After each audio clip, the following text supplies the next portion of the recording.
Next अपना characteristic है। कल बेटा हम लोग कैरेक्टरिस्टिक्स पढ़ रहे थे ना, कैरेक्टरिस्टिक्स ऑफ इक्विलिब्रियम कांस्टेंट, याद आ रहा है? नहीं, 3 हो चुके थे, ठीक है। आज दूसरा हम लोग देखेंगे किस पे डिपेंड करता है। याद याद करो, पहले हम लोगों ने पढ़ा था किस पे डिपेंड नहीं करता है, फिर हम लोगों ने पढ़ा था किस पे डिपेंड करता है। तो मोड ऑफ रिप्रेजेंटेशन बता दिया था, है ना। और क्या क्या बताया था? एक ही तो बताया है, मोड ऑफ रिप्रेजेंटेशन एक बताया है।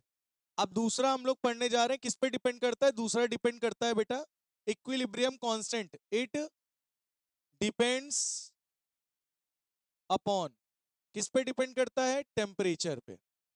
इक्विलिब्रियम कांस्टेंट किस पे डिपेंड करता है बेटा? टेम्परेचर पे, ठीक है। ये बात समझ में आई? अभी समझ में कहाँ आई होगी, बताया ही नहीं। तो तुम पूछ लिए इसलिए कैसे? तो अभी बताने दोगे तब बताएंगे ना। तो लिखो इक्विलिब्रियम कांस्टेंट, लिखो के ई इज कांस्टेंट, लिखो के is constant for a given reaction, के इज कांस्टेंट फॉर अ, वो अपनी बात बता रहा है, गिवन रिएक्शन, ठीक है। इक्विलिब्रियम कांस्टेंट जो होता है वो कांस्टेंट रहता है for a given reaction at a given temperature, at a given temperature. Equilibrium constant किसी भी रिएक्शन का कांस्टेंट रहता है अगर उसका टेम्परेचर ना चेंज किया जाए तो।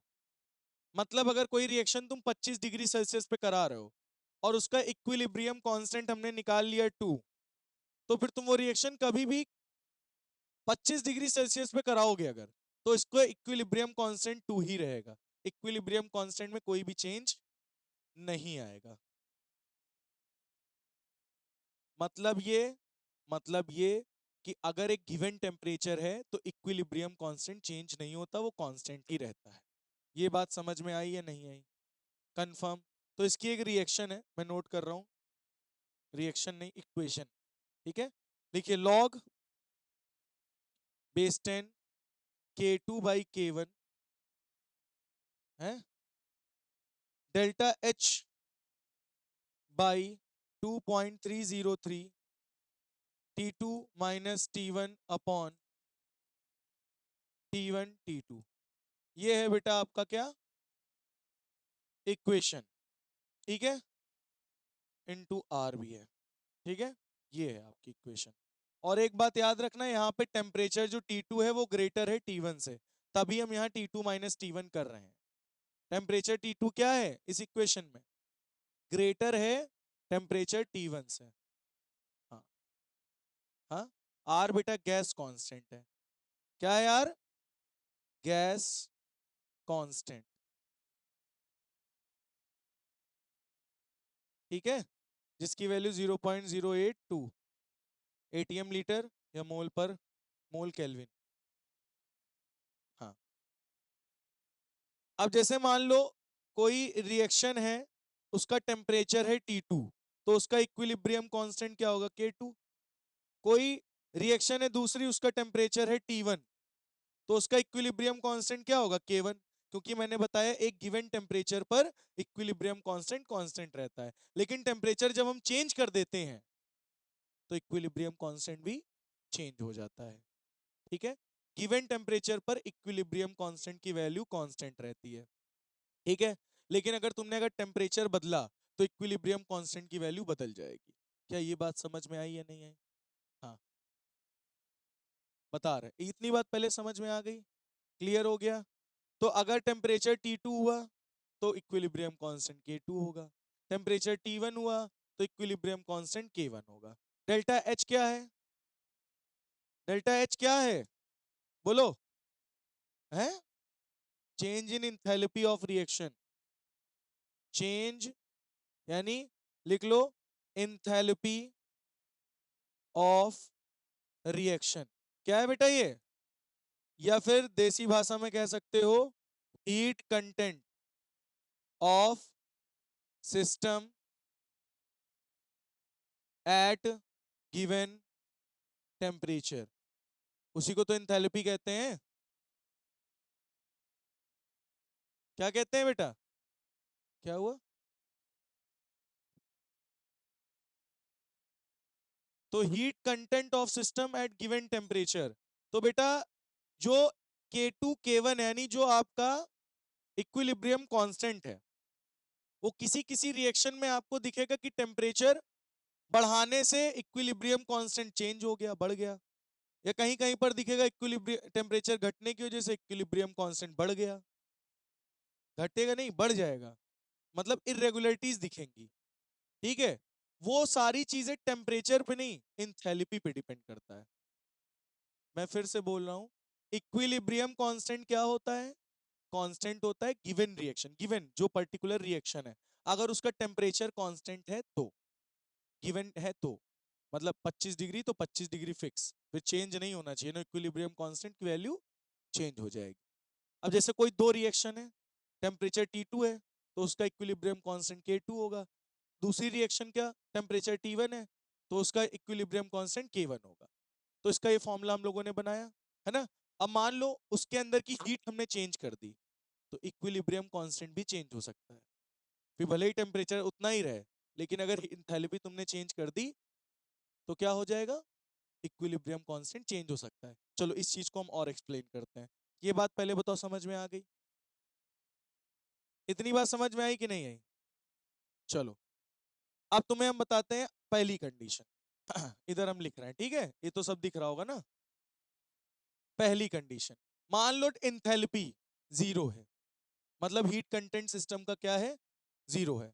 अगर हीट कंटेंट सिस्टम का जीरो होगा तो क्या आएगा, log K2/K1 is equal to zero हो जाएगा। भाई यहां जीरो रखोगे पूरा मल्टीप्लाई होके जीरो, यानी तुमको क्या दिख रहा है, log K2/K1 बराबर जीरो, यानी K2 किसके बराबर हो जाएगा, K1 का। तो अगर कहीं पर इंथैल्पी में कोई भी चेंज नहीं हो रहा है, हीट कंटेंट ऑफ सिस्टम में कोई भी चेंज नहीं हो रहा है, तो उन दोनों रिएक्शंस का इक्विलिब्रियम कांस्टेंट क्या होगा, सेम। बोलो समझ में आई बात या नहीं? बोलो समझ में आई बात या नहीं? क्लियर हुआ बेटा? नहीं है? बाइक लॉक को उधर भेजोगे तो K2/K1 क्या हो जाएगा, बराबर वन हो जाएगा, ई की पावर जीरो, वन हो जाएगा, K2 इज बराबर K1। दूसरी कंडीशन क्या आई बेटा, इस इक्वेशन का आपके यहाँ प्रूफ नहीं है, इसलिए मैंने डायरेक्ट लिखा। ठीक है, तो यहां तुमको क्या समझ में आया? हाँ, एक मिनट मैं फिर से बता रहा हूं, तुम्हें पूछने की जरूरत नहीं है। Delta H is equal to क्या है, जीरो। डेल्टा एच रखोगे पूरा टर्म जीरो, लॉग K2/K1 क्या हो जाएगा, जीरो। लॉग को उधर भेजोगे ई की पावर जीरो, ई की पावर जीरो क्या हो जाएगा, वन। K2/K1 बराबर क्या आ गया, वन, यानी K2 किसके बराबर है, K1 के। K2 किसके बराबर है, K1 के। मतलब तुम टेम्परेचर चाहे बढ़ाओ या फिर टेम्परेचर चाहे घटाओ, इक्विलिब्रियम कांस्टेंट पे कोई भी फर्क नहीं पड़ेगा, आपका K जो है वो कांस्टेंट ही रहेगा, अगर एंथैल्पी में कोई भी चेंज ना होगा तो। अब समझ में आ गया? चलो दूसरी कंडीशन देखते हैं। अगर मान लो डेल्टा एच की वैल्यू नेगेटिव हो, क्या हो, डेल्टा एच की वैल्यू क्या हो, नेगेटिव, मतलब डेल्टा एच की वैल्यू लेस देन जीरो हो। क्या हो बेटा, लेस देन जीरो हो। तो उस कंडीशन में कैसी रिएक्शन होगी, एक्सोथर्मिक। एक्सो होगी या एंडो होगी? हाँ, एक्सोथर्मिक होती है। क्या होती है, अगर डेल्टा एच नेगेटिव, मतलब डेल्टा एच की वैल्यू लेस देन अगर जीरो होती है, तो वहां पे कौन सी रिएक्शन हो रही होगी, वो हीट दे रहा होगा ना, तभी तो डेल्टा एच नेगेटिव हो गया। बात समझो, मेरे अंदर हीट है, मैंने हीट बाहर डोनेट कर दी, तो मेरा delta H change in enthalpy negative हो गया। समझ में आई बात? तो ये क्या हो जाएगा, जीरो। ये बात समझ में आई इतनी है नहीं, पहले ये बताओ। डेल्टा एच अगर नेगेटिव होगा मतलब delta H less than zero, मतलब वो रिएक्शन क्या होगी, एक्सोथर्मिक। हाँ, तो इसका मतलब क्या है, log K2/K1 की वैल्यू भी लेस देन जीरो होगी, है ना। इसकी वैल्यू भी क्या आएगी, लेस देन वन। तो तुमको ये भी समझ में आ गया, मतलब K2 क्या होगा, लेस देन K1 से। K2 क्या होगा, कम होगा ना K1 से। लेकिन तुमको यहाँ क्या दिख रहा है, टेम्परेचर ज्यादा है, T2 ज्यादा है T1 से, है ना। तो यहाँ क्या दिख रहा, टेम्परेचर बढ़ाने पर के की वैल्यू क्या हो रही है, घट रही है। देखो टेम्परेचर ज्यादा है, K2 की वैल्यू कम है, मतलब टेम्परेचर बढ़ाने पर इक्विलिब्रियम कांस्टेंट क्या हो रहा है, घट रहा है।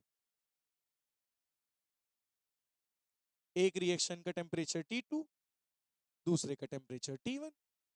T2 बड़ा है तब भी, T2 ज्यादा है, K2 कम है, मतलब टेम्परेचर बढ़ाने के बाद K की वैल्यू क्या हो रही है, कम हो रही है। इससे यही तो पता चल रहा है। जरा देखो तुम, टेम्परेचर क्या हो रहा है, ज्यादा है, देखो टेम्परेचर ग्रेटर है, K2 की वैल्यू लेस देन K1, यानी K2 की वैल्यू घट रही है। K2 by K1 less than zero है ना, लॉग को भेजोगे e की पावर जीरो भैया, तो ये हो जाएगा K2 by K1 less than e की पावर जीरो, यानी क्या हो जाएगा, e की पावर जीरो 1, K1 उधर चला जाएगा, K2 लेस देन K1। तो टेम्परेचर ज्यादा है T2 का, इसका ज्यादा था टेम्परेचर, तो टेम्परेचर बढ़ने की से भी क्या हो रहा है, इक्विलिब्रियम कांस्टेंट घट रहा है। किसमें, जब डेल्टा एच की वैल्यू क्या होगी, नेगेटिव। बोलो समझ में आया। तीसरा कंडीशन, अगर डेल्टा एच की वैल्यू क्या आ जाए, पॉजिटिव। अगर डेल्टा एच की, उधर वाला तो नोट हो गया होगा ना, अब ये लिखो इधर, बस सिंपल। डेल्टा एच अगर मान लो तुम्हारे पास पॉजिटिव आ जाए, पॉजिटिव का मतलब डेल्टा एच क्या होगा, ग्रेटर देन जीरो, मतलब वो रिएक्शन क्या होगी, एंडोथर्मिक। ये बात समझ में आई है नहीं आई। अच्छा इसको क्या लिखोगे, log K2 by K1 greater than zero, log को उधर भेजोगे तो K2 upon K1 greater than e की पावर जीरो, यानी K2 by K1 greater than one, यानी K2 क्या होगा, ग्रेटर देन वन, K1 से होगा, है ना। और टेम्परेचर भी T2 क्या है, ग्रेटर है T1 से। तो मतलब टेम्परेचर बढ़ने पर तुमको क्या दिख रहा है, K की वैल्यू भी बढ़ रही है, इक्विलिब्रियम कांस्टेंट की वैल्यू बढ़ रही है। समझ में आई बात, क्लियर हुआ। हाँ ये ले रहा है टेम्परेचर, अभी भी बढ़ रहा है, लेकिन के अब के की वैल्यू भी बढ़ रही है। समझ में आ गई बात, क्लियर हुआ। तो ये टेम्परेचर के बेसिस पर हमने आपको बता दिए सारी चीजें, ठीक है। तो इसको नोट कर लीजिए, फिर हम लोग आगे बढ़े। चलो एक बार मैं फिर से एक्सप्लेन कर रहा हूँ, ध्यान से समझिएगा। मैंने क्या बोला उसको सबको भूल जाओ, अभी इधर आओ केवल, ठीक है। मैंने बोला कि जो इक्विलिब्रियम कांस्टेंट है उसकी वैल्यू कांस्टेंट रहती है जब तक उसका टेम्परेचर कांस्टेंट है। मतलब एक कोई रिएक्शन है, वो 25 डिग्री सेल्सियस पे हो रही है, तो उसका इक्विलिब्रियम कांस्टेंट की वैल्यू चेंज नहीं होनी, वो वही रहेगी। मतलब के की वैल्यू कांस्टेंट होती है गिवन रिएक्शन के लिए और गिवन टेम्परेचर के लिए। के की वैल्यू क्या होती है, कांस्टेंट, फॉर्मूला लिख दिया, बता दी। इसमें क्या है, delta H enthalpy of reaction यानी हीट कंटेंट। मैंने कहा एक रिएक्शन है T2, जब उसका टेम्परेचर T2 था तो उसका इक्विलिब्रियम कांस्टेंट K2 था। जब उस मैं लिख देता हूं यार रिएक्शन भी, A plus B give C plus D, इसका टेम्परेचर T2 है, इसका इक्विलिब्रियम कांस्टेंट K2 है। और एक रिएक्शन है E plus F is equal to G plus H, इसका टेम्परेचर T1 है, इसका इक्विलिब्रियम कांस्टेंट K1। ठीक है, इतनी बात समझ में आई। मैंने कहा एक काम करो, डेल्टा एच की वैल्यू जीरो रख दो, पहली कंडीशन। डेल्टा एच की वैल्यू जीरो रखोगे तो log K2 by K1, delta H zero रखोगे पूरा जीरो हो जाएगा, बराबर जीरो। लॉग को उधर भेजोगे e की पावर जीरो हो जाएगा, ये क्या किसमें कन्वर्ट हो जाएगा, e की पावर जीरो। e की पावर जीरो क्या होता है, वन, तो K1 को उधर भेज दो, K2 किसके बराबर हो गया, K1 के। लेकिन टेम्परेचर तो अभी भी ग्रेटर है ना, T2 greater than T1, temperature तो अभी भी ग्रेटर है ना। टेम्परेचर क्या है, T2 ग्रेटर देन T1, लेकिन उसी समय पर K2 K1 क्या है, बराबर है। डेल्टा एच की वैल्यू जब जीरो थी, ठीक है, तो K2 और K1 क्या हो गए, बराबर हो गए। लेकिन टेम्परेचर T2 क्या है, ज्यादा है T1 से, तो टेम्परेचर देखो ज्यादा है ना, बढ़ा है। चाहे तो भी इस समय क्या बोले, टेम्परेचर चाहे बढ़े चाहे घटे, के की वैल्यू कांस्टेंट रहेगी, इक्विलिब्रियम कांस्टेंट की वैल्यू चेंज नहीं होनी। दूसरा क्या बोला है, डेल्टा एच की वैल्यू अगर नेगेटिव हो जाती है, मतलब delta H less than zero होगा, कौन सी रिएक्शन होगी, एक्सोथर्मिक होगी। लेस देन जीरो रखोगे, लॉग को उधर भेजोगे ई की पावर जीरो, ई की पावर जीरो क्या हो जाएगा, वन। तो K2 K1 को उधर भेज दो, K2 less than K1, temperature तो अभी भी ज्यादा है, T2 ग्रेटर देन T1, ठीक है। तो तुमको क्या दिखा, टेम्परेचर ज्यादा है, के की वैल्यू अभी भी कम घट रही है, K2 देखो लेस देन है K1 से। तो टेम्परेचर बढ़ाने से के की वैल्यू क्या हो रही है यहाँ पे, घट रही है। कब, जब डेल्टा एच नेगेटिव होगा। तीसरा क्या बोला हमने कि अगर डेल्टा एच की वैल्यू पॉजिटिव होगी, क्या होगी, पॉजिटिव होगी, तो delta H greater than zero होगा, यानी ग्रेटर देन के। ठीक है, लॉग को उधर हो गए ई की पावर जीरो, ई की पावर जीरो क्या होगा, वन होगा, के वन को उधर भेज दो, यानी के टू किस क्या है, ग्रेटर देन के वन, और टेम्परेचर भी क्या है, ग्रेटर देन टी वन है। मतलब टेम्परेचर बढ़ाने में अब के की वैल्यू बढ़ रही है। तो ये जो इक्विलिब्रियम कांस्टेंट है टोटली किस पे डिपेंड कर रहा है, इंथैल्पी पे डिपेंड कर रहा है। किस पे डिपेंड कर रहा है, हीट कंटेंट ऑफ सिस्टम पे डिपेंड करता है कि इक्विलिब्रियम कांस्टेंट की वैल्यू बढ़ेगी, घटेगी या कांस्टेंट रहेगी। किस पे डिपेंड करता है, इंथैल्पी ऑफ सिस्टम पे, इंथैल्पी ऑफ रिएक्शन पे। बोलो समझ में आया है, अभी भी नहीं आया, क्लियर हो गया, नोट कर लो। चलो, तो बेटा देखो अभी तक में हम लोगों ने कैरेक्टरिस्टिक पढ़ ली, इक्विलिब्रियम कांस्टेंट के बारे में जान लिया। तो ओवरऑल मैं आपको थोड़ा सा समरी दे दे रहा हूं। जैसे 2a प्लस बी क्या बना 3c। अगर इसका इक्विलिब्रियम कांस्टेंट आपको निकालना हो तो कैसे निकालोगे, तो आप क्या कहोगे, कंसंट्रेशन ऑफ प्रोडक्ट यानी मोलर कंसंट्रेशन ऑफ सी की पावर 3 अपॉन मोलर कंसंट्रेशन ए की पावर 2 मोलर कंसंट्रेशन बी की पावर 1। याद है ना, इसका जो स्टोकियोमेट्रिक कोफिशिएंट होता है उसको हम लोग पावर में बदल देते हैं। ठीक है, और मैंने आपको क्या बताया था, ये जो है इसको हम लोग क्या बोलते हैं, एक्टिव, क्या बोलते हैं बेटा, एक्टिव मास। एक्टिव मास का मतलब ये होता है कि आप कोई भी रिएक्टेंट जब रिएक्शन में डालते हो रिएक्शन होने के लिए, तो कुछ ही मास रिएक्शन परफॉर्म करता है, रिएक्शन में पार्टिसिपेट करता है, और बाकी मास पार्टिसिपेट नहीं करता। तो जो मास पार्टिसिपेट करता है वो एक्टिव मास है, जो मास पार्टिसिपेट नहीं करता वो इनएक्टिव मास है। ठीक है, अब यही एक्टिव मास अगर तुम कंसंट्रेशन के टर्म में लोगे तो यही इक्विलिब्रियम कांस्टेंट किस में कन्वर्ट हो जाता था, केसी में कहते थे इसको। और अगर इसी एक्टिव मास को किसके टर्म में लोगे, पार्शियल प्रेशर के टर्म में लोगे, तो इसी इक्विलिब्रियम कांस्टेंट को हम केपी के टर्म में बोलते थे। याद आया ये सब या नहीं आया, पहले ये बताओ। ये केवल और केवल कब लगता था, गैसेस में। ये कब लगता था, लिक्विड और गैस दोनों के लिए एप्लीकेबल था। भाई केपी आप, केपी कंडीशनल है, रिएक्शन में गैस है तभी लग पाएगा केपी, नहीं तो नॉट डिफाइंड। केसी आप सब में लगा सकते हो। ठीक है, लिक्विड और गैसेस के लिए। बात समझ में आई है नहीं आई।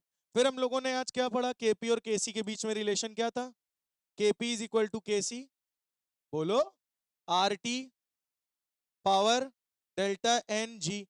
एन, केपी की यूनिट किस में रखते थे, एटीएम में, केसी की मोल पर लीटर में, आर क्या है, गैस कांस्टेंट जिसकी वैल्यू क्या होती है 0.082 मोल मोल पर केल्विन, या फिर एटीएम लीटर। टी क्या है, टेम्परेचर है, टेम्परेचर को किस में रखते हैं, केल्विन में। डेल्टा एनजी क्या है, number of moles of gas, केवल गैस के रखने और किसी के मोल्स नहीं रखने, तो number of moles of gas in the product minus number of moles of gas in the side of reactant. इस तरह से डेल्टा एनजी निकाल के रख दोगे। तो ये सब ओवरऑल हम लोगों ने पढ़ा था, सिर्फ गैस। ठीक है, तो अब इसी से रिलेटेड मैं आपको एक न्यूमेरिकल दूंगा, पार्शियल प्रेशर। ठीक है, चलिए न्यूमेरिकल लिखिए बेटा सभी बच्चे। H2 plus I2 gives 2HI, H2 plus I2 gives 2HI। ये भी गैसियस, ये भी गैसियस, ये भी गैसियस। ठीक है, अच्छा भाई, आपको दिया गया है 0.2 ग्राम ऑफ H2। ठीक है, और क्या दिया गया, एक चीज बेटा याद रखना, इसमें आप जब भी इसको फाइंड करोगे तो जो इसका एक्टिव मास रखोगे वो कब की रखोगे, एट इक्विलिब्रियम कंडीशन की रखोगे। आपको इनिशियल कंसंट्रेशन या फाइनल नहीं रखना, आपको यहां पे निकालते समय फॉर्मूले में वही कंसंट्रेशन रखना है जो इक्विलिब्रियम पे मिलेगा। वो कंसंट्रेशन आपको फॉर्मूले में रखना है जो इक्विलिब्रियम पे होगा। नहीं समझे, हो सकता है रिएक्शन में इनिशियल कंसंट्रेशन दे के रखा हो सकता है फाइनल कंसंट्रेशन दे के रखा हो, तो क्या वो फॉर्मूले में पुट करके निकाल लोगे? नहीं। आपको कौन सा कंसंट्रेशन फॉर्मूले में रखना है? इक्विलिब्रियम पर जो कंसंट्रेशन हमें मिलेगा वो कंसंट्रेशन हमें फॉर्मूले में रखना है। जैसे कि इक्विलिब्रियम कांस्टेंट का फॉर्मूला क्या होता है? कंसंट्रेशन ऑफ प्रोडक्ट यानी HI की पावर 2, कंसंट्रेशन ऑफ रिएक्टेंट की पावर 1, कंसंट्रेशन ऑफ I2 की पावर 1। तो यहां इन सबका कंसंट्रेशन यहां क्या रखोगे?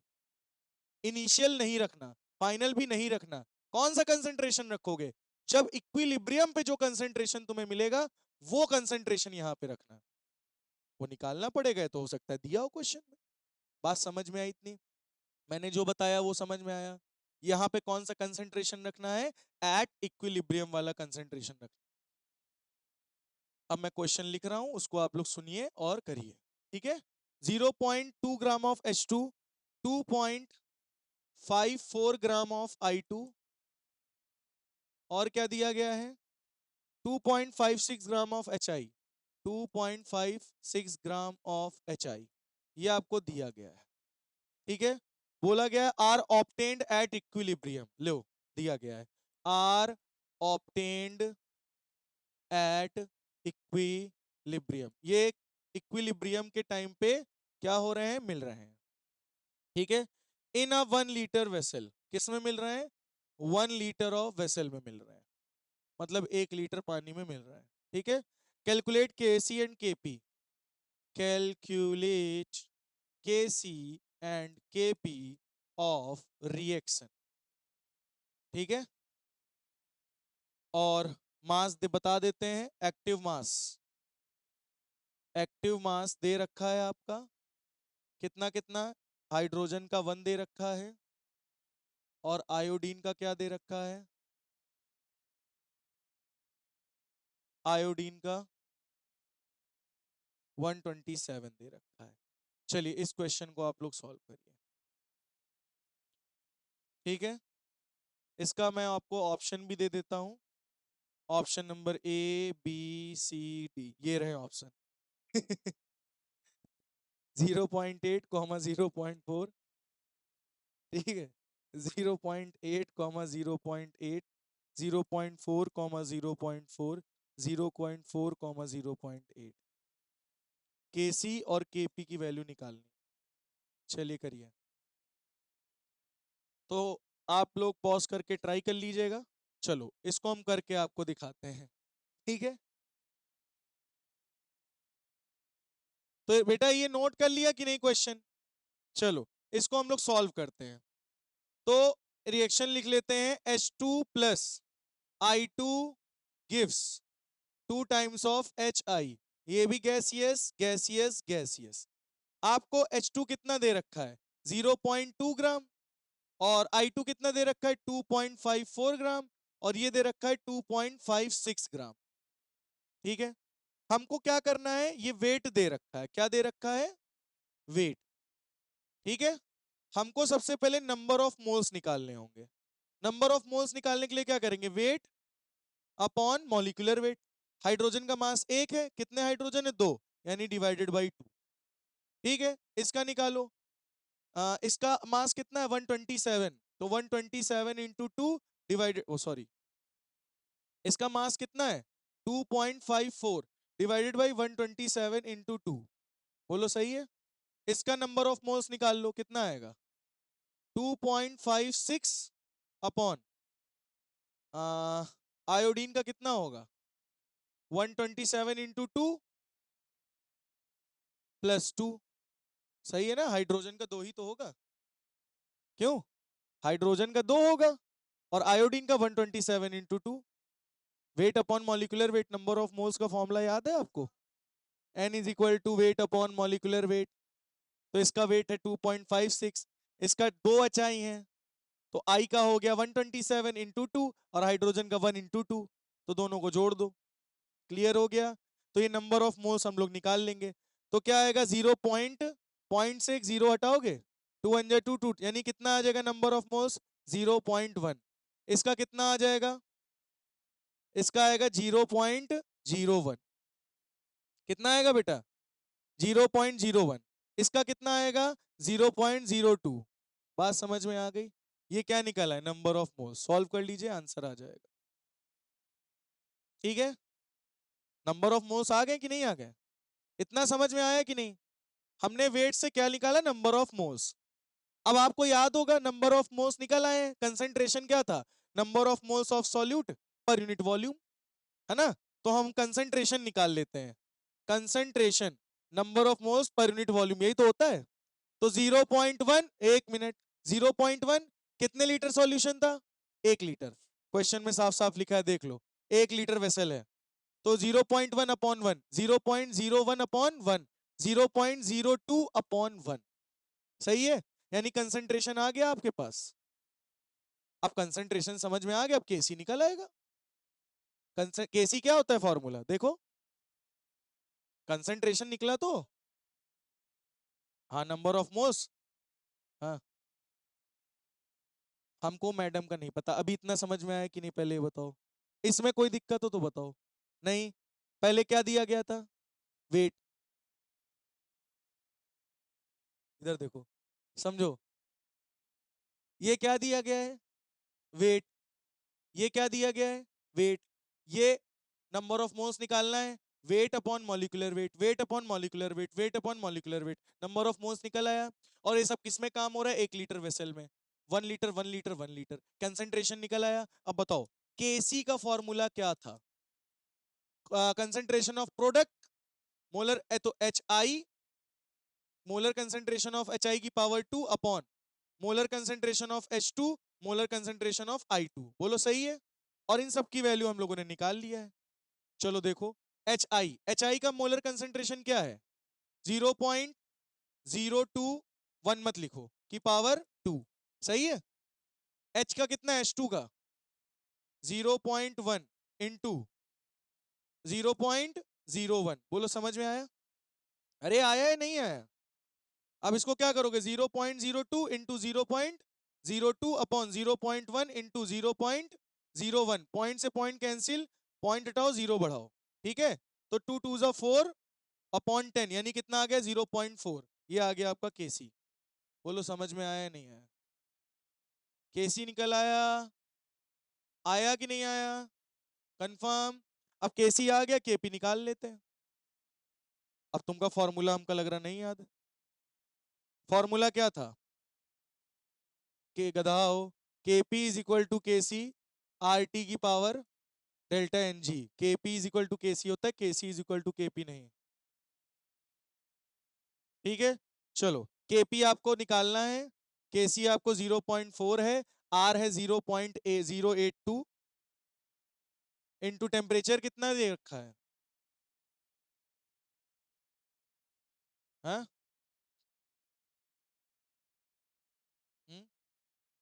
टेम्परेचर, चलो, हाँ हाँ रुक जाओ, मैं कुछ नहीं कर रहा हूँ, ठीक है। आर टी है, अरे रुक जाओ भाई, डेल्टा एन जी निकालो।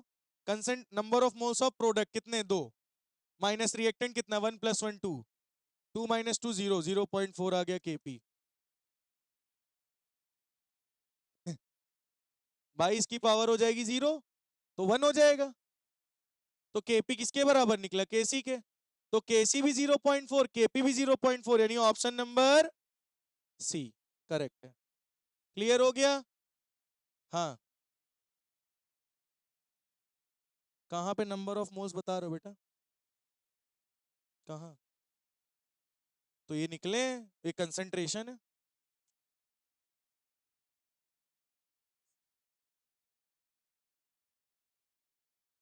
क्या नहीं आया समझ में,